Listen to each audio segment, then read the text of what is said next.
Naghahanap ng mga bagong weightlifting heroes ang Pilipinas. Kaya naman sa July, gagarapin ang kauna-unahang Heidelin Diaz Weightlifting Open Championships. Narito ang report. Sino ang susunod sa yapag ko? Sino ang maging susunod na Heidelin Diaz?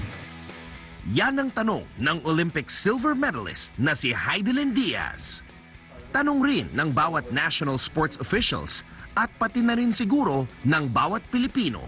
Upang masagot na ang tanong na yan at makatulong na rin sa pag-scout ng mga bagong weightlifting talent sa bansa, si Heidelin na mismo ang nagtatag ng isang bagong palaro na magsasala sa mga gustong magbuhat sa Olympics. Tatawagin itong Heidelin Diaz Weightlifting Open Championships at suportado ng Philippine Weightlifting Association ang event.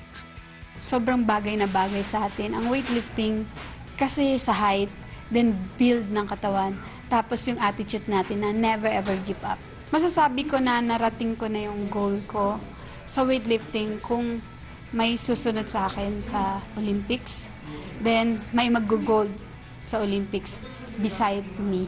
It's open to anyone, from beginner to advanced, regardless kung enthusiast ka or you're an athlete or a serious lifter. Para makita mo rin yung ibang tao, kung i-gauge mo saan ka na ba sa kanila. Ilulunsad ang palaro sa July 8 hanggang 9 sa Meralco Multipurpose Hall sa Ortigas. Libre ang registration para sa mga weightlifters na 15 years old and below. Magkakaroon ng 8 bodyweight groups para sa mga lalaki at babae. Olympic-style weightlifting ang labanan kung saan masusubok ang mga atleta sa snatch at sa clean and jerk.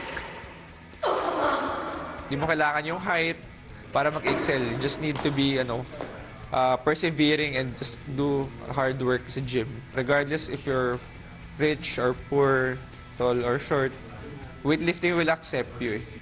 Para sumali sa Heidelin Diaz Weightlifting Open Championship, makipag-ugnayan sa Affiliate Alliance o UP Weightlifting Club.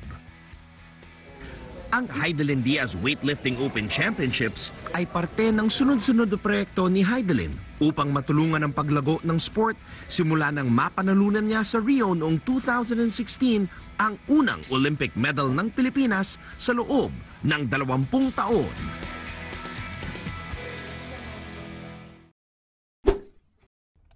Hi guys, keep watching The Score for the latest sports updates and don't forget to subscribe to the ABS-CBN Sports in Action YouTube channel.